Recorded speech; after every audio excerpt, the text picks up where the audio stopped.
You're listening to Conversation Balloons, interviews with experts and friends about how the generations can help each other thrive. I'm your host, Leah Farish. Check out this episode. We're back in our little studio today to talk with Dr. Steve Stosny. He's the founder of Compassion Power in Washington, D.C., and he's taught at the University of Maryland and St. Mary's College of Maryland. And his blog on Psychology Today is wonderful. I hope you all go out and check that out. He's written several books on relationships, and one of them we will focus on today, and I've asked him to come back and talk about another one later. But he's written You Don't Have to Take It Anymore, How to Improve Your Marriage Without Talking About It. That's what we'll talk about today. Empowered Love, Living and Loving After Betrayal, Treating Attachment Abuse, and more. And I just want to say, welcome, Dr. Stosny. Thank you for having me. Your book I read it when it first came out, and it's not a brand new book, but I just can testify that it is a very wise, useful book. It has had enduring value for many, many people. And I think it's the best book that I've read on improving marriage. So thank you. Oh, that's very kind of you. You talk about the fact that I want to call this episode, when we put it out, by a phrase that the Gen Z says a lot: say less. And your point, one of your important points, is that communication is actually not the key element of marriage. It's connection. And would you elaborate on that? Yeah, communication flows from connection. In other words, when you feel connected, you communicate fine, but communication is not likely to get you connected. You can feel heard, but not connected. And that's usually because when you're actually communicating while you're disconnected, the focus tends to be on what's wrong with the other person. I feel bad and you must be doing something wrong. That's the tacit assumption. And that'll only get you defensiveness. It won't get you connection. So true. But some people confuse feeling heard with feeling connected, and they are very different. So focus on getting connected, and then communication's easy. Yeah. And you talk about how men and women have differing vulnerabilities. Women have a vulnerability that's deep and primal to fear, and men have one to shame. And you say something on page 26 of the book. The point we want to make here is that the fear-shame dynamic works so far outside conscious awareness that it is almost impossible to disarm it by talking about it. That's great. Yeah, because talking is kind of an advanced conscious state. So it's already active by the time you start talking. Yeah. Now, talk to us a little bit about these primal needs, these vulnerabilities that men and women have that you see even in infancy. Not only in infancy, but other social animals. There's a lot of socialization involved, of course, but the biological factor is the effects of estrogen versus testosterone. Estrogen makes you build alliances, and that got selected from evolution because it makes you're young or more likely to survive if you have support, if you have a strong network of girlfriends plus somebody who's going to go out and get the fur and bones for you. Yeah. And the alliance building comes because it alleviates fear. There's strength in numbers. The greatest vulnerability for most, not only women, but there's some high estrogen men, is feeling isolated. Now, isolation isn't the same as loneliness. Isolation is nobody cares about you. And that's the most dreadful feeling for most females. Nobody cares about you. Mm-hmm. And, men like to be cared about, but under stress, they would rather isolate than be cared about. Yeah, I've thought that women are, they express love by nurturing and men express it by non-interference. The Uh, nicest thing they can do is get out of someone else's way, and that can be so misinterpreted. But also, well, I was estrogen also fuels nurturing, and testosterone fuels performance. mm, So men are more action oriented and women are more nurturing oriented. You see that in parenting. The mother will tend to the emotional and physical needs of the child, and the father is discipline and behavior and achievement. challenge, yeah. Yeah, yeah. Yeah. You talk also about the gaze that, parents and caregivers engage in with boys and girls differently, and, how cortisol is involved in that, and tell about that. Yeah, the attachment gaze has been studied, and because it's the beginning of forming deeper bonds.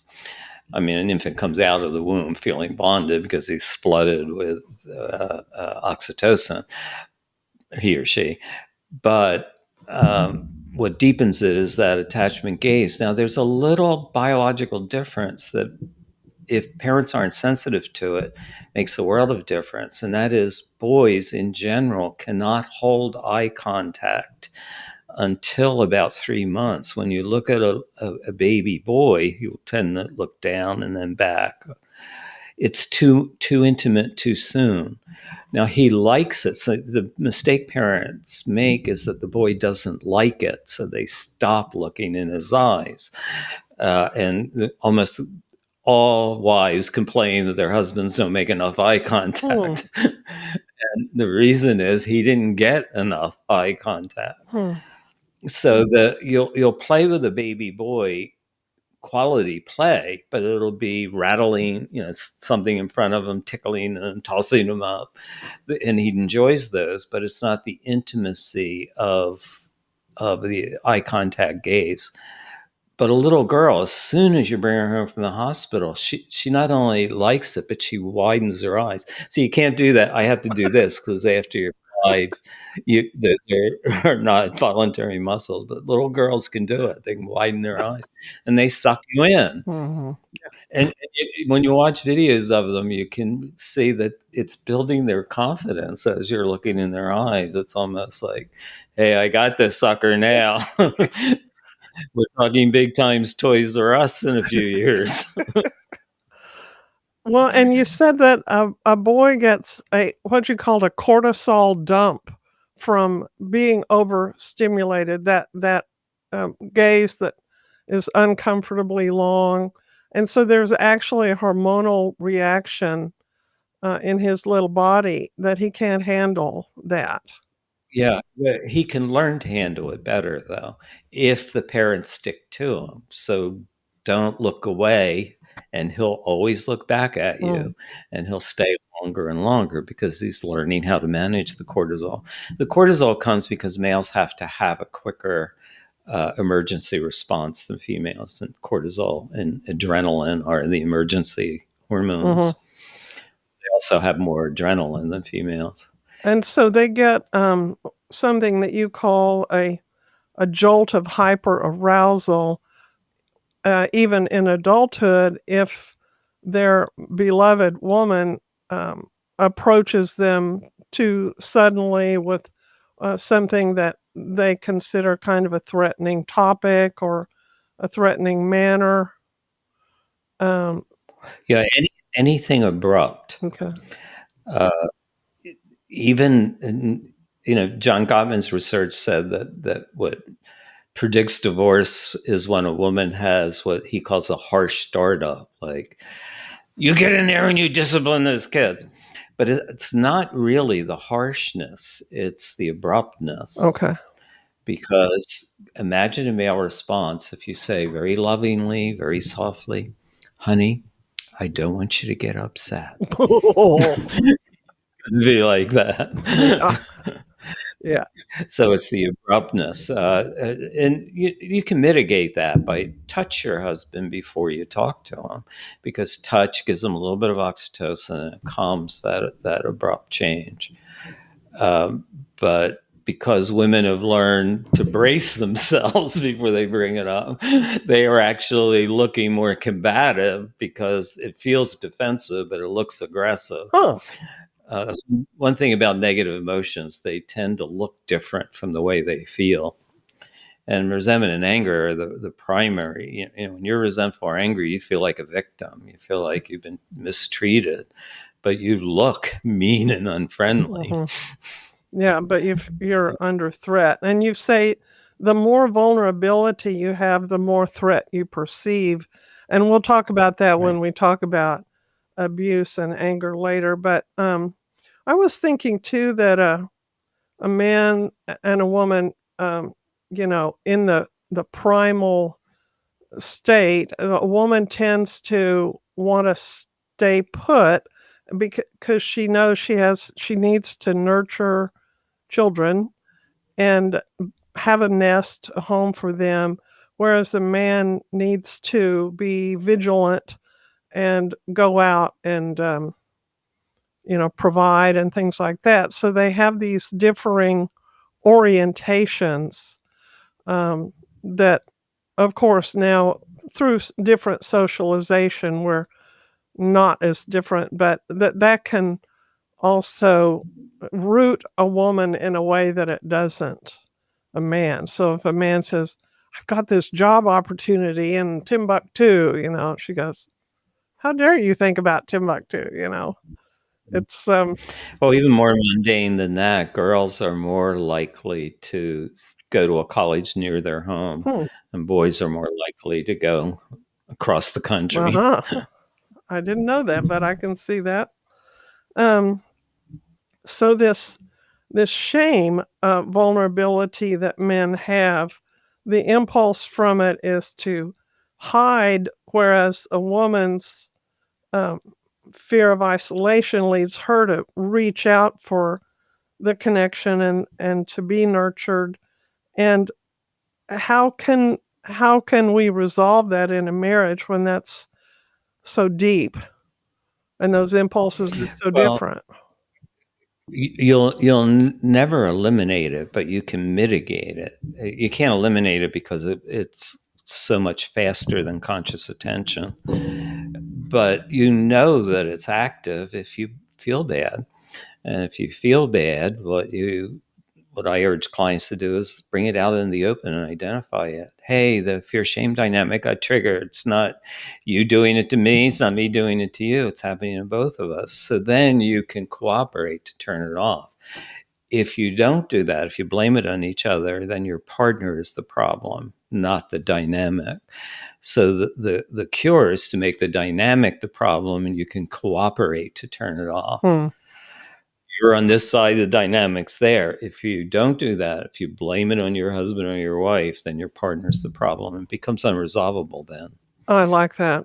And it's kind of related to what you say about um, engaging in activities that your partner wants to do, and you talk about how important this parallel play is with a man. Go to, enjoy the sports with him, or for a woman, go to the ballet with her, or whatever, and don't think I'm doing this for her. Think I'm doing this for the marriage. The relationship. Yeah, there's really three entities in a marriage. There's the husband, the wife, and the relationship. And the relationship has to be nurtured. There are things you do for your partner, and there are things you do for the relationship. My example is I go to the ballet for my relationship. My relationship likes the ballet. I don't, but the relationship does. And when I go with that attitude, I actually can enjoy it more. So my wife used to be a dancer, so she knows every movement in ballet has a meaning. To me, they're just leaping around on the stage, but she knows what they mean. And she gets fascinated with it. She sits up in her seat, her eyes wide, and I look at her more than the ballet. Yeah. Uh, and, it's pleasant going to it. It's pleasant after. It's just that 2.5 hours in the middle that's a little boring. But when I used to do it because she wanted me to, I'd resent it. Mhm. It was really just that change in the attitude. I'm doing it because it's good for the relationship, and the relationship nurtures me. Mhm. If you nurture a relationship, it'll feed you. It's like a fruit orchard. Mhm. You prune the trees, they'll give you fruit. Yeah. Well, I'm gonna mention something, that, if we have kids listening, mom and dad might wanna shoo the kids out of the room, but I wanna talk about sex for a minute. You talk about, on um, page 51, intimate talk causes higher physiological arousal in men with greater central nervous system activity, more blood flow to the muscles, and a lot more impulsivity than women experience. And that kind of talk is just physically hard on men. And you talk about how sex is actually um, something that you can still offer to each other in various ways, not necessarily intercourse. But when one party doesn't feel that intimate, the other one may need the connection physically. And I've been thinking about how it seems, as an attorney and talking to couples who are wanting divorces and things, that sex to men is an action that's very important and gratifying. For a woman, it's self-expression. They are Mhm. sending a message when they have sex. Men are not sending a message. It doesn't mean that it's not important. It's very important to them, and they do feel differently, and we can talk about the hormones involved, but afterwards, but it's important for bonding for them, but not because they're expressing themselves. Does that make sense? Does that resonate at all with what you know about couples? Yeah, the way I like to put that is, men use sex to feel connected because they don't have as many sources of oxytocin as females do. Females have a dozen sources of oxytocin. Men only have three: holding a baby, orgasm, and strenuous exercise. Huh. I don't know why the exercise comes in there, but it does. But women get oxytocin from touching your own hair. Hmm. Men don't. That's why when women are nervous, they will do that. I mean, you never see a man doing that when he's No. nervous because he doesn't get anything out of it. She gets something out of it. It calms the anxiety. So he uses sex to feel close, but a woman has to feel close before she has Mhm. sex. So Mhm. that's the dilemma. But touch is the key because touch gives you a small dose, intimate touch gives you a small dose of oxytocin, and that calms the anxiety, lowers the defenses, and then it doesn't necessarily have to lead to sex, but it's more likely to lead to Hmm. sex. Well, you talk about core values and how to reach into your core values in order to meet these challenges of having differing vulnerabilities and different ways of operating. And I like the way you say you will like yourself better when you're acting out of your core values, not your emotions. And it's uh, for me, part of my core values come from the Christian scriptures, and I think of First Peter that says, "Live with your says to husbands, live with your wives in an understanding way." And that's a great guideline, and you even talk about the golden rule and about reciprocity, which is the golden rule, and binocular vision, which I think is a wonderful thing, and I love how you bring these core values into such a positive light by saying it's in your best interests to do this. It's It is. in your best interest to have this binocular vision where you see the other person's perspective as well as yours. This kind of teaching, Stephen, is so much more motivating, I think, than a lot of what comes out now in terms of thinking about your rights and what you need and you know, how you can negotiate and demand from the other person effectively. Yeah, well, that always comes off as manipulating, no matter how you put it. And it is. You're trying to manipulate some kind of behavior from your partner. You're the But only this I cannot think of another marriage or relationship book that uses the word, and I think you only used it once, but you used it. Bravo. The word selfishness. I mean, how long can a marriage last when selfishness is the watchword? it won't last at all, because then it becomes dueling selfish behaviors. And if you think your partner's selfish, your partner most likely thinks you are too, because of emotional reciprocity. Oh, yeah. They won't miss out on that. Often, what we mean when we say somebody is selfish, our partners are selfish, is that they're not meeting our selfish needs at the moment. That's really what it means. Oh, I thought one Uh, of the most poignant things in your book was when you said that women you get, in counseling, a man to actually bare his soul and say what his feelings really are, and it might be like, I'm just so, bored in my job, I wanna quit," or "I just I just don't know how to love her anymore," or whatever.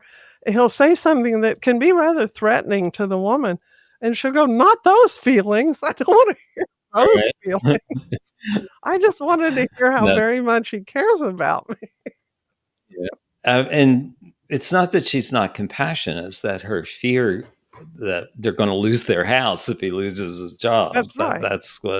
Yeah. That's what scares her. And strong emotions like fear and anger are narcissistic. You can't see other perspectives when you're experiencing a strong emotion. Well, talk about this binocular vision some more. I love that concept.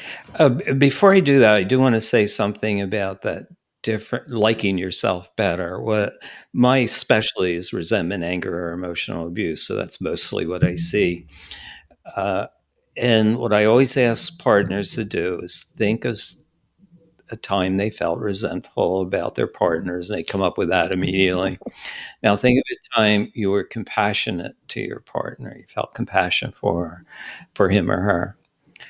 And then I asked them, which state do you like yourself better? Mm, And you can't like yourself better with resentment or anger because they're devaluing emotions. So you're in a devalued state when you are feeling those or expressing them. mm, yeah, Expressing anger never makes you feel more valuable. mm, It can make you feel more self-righteous. mhm. You've got to value to feel valuable. Yeah. Yeah, I think the healthiest marriage, counts me and counts my spouse. Now, binocular vision is really the ability to see the other perspective. See, narcissistic emotions, and that's mostly fear and anger, they require a narrow and rigid mental focus. So your brain's not processing anything that doesn't support the threat, the fear, or the anger. So as soon as you start to widen the perspective, this intensity of the emotion goes down Huh. automatically. So if I'm really angry at you, but then I try to understand where you're coming from, the anger immediately Mm. dissipates.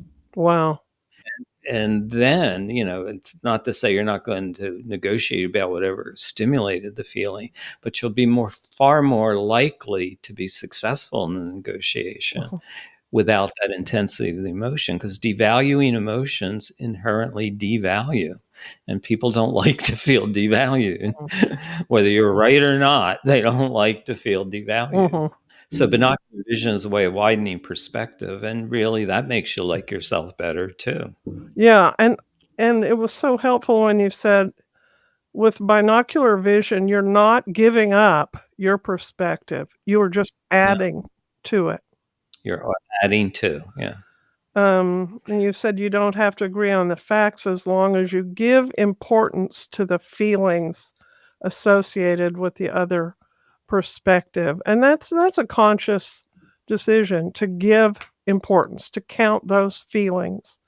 And if you don't, they're operating anyway, and you're just missing, a big factor in your marriage. Yeah, that's a mistake that men make most often. Women do it too, but men make it most often. They think that if I give you a fact, that should change your feelings. And a fact can change feelings if the feelings are validated first. Huh. Oh, I'm so sorry that you're afraid that we're going to lose our house. That's terrible to feel that way. But this is why we won't. Yeah. But if you just say, this is why we won't lose the house, that minimizes your fear. In fact, it implies there's something wrong with you for feeling afraid. And that's what destroys Yeah. relationships. There's something wrong with you for feeling the way you do. Now, women can do it to men by misunderstanding shame, because women don't experience as much shame as men. Hmm. In fact, when a woman experiences shame, it usually motivates her to make a connection. Like, you can call up a girlfriend and say, you've been ignoring me. And she'll say, oh, I'm sorry. Let's have lunch. Exactly.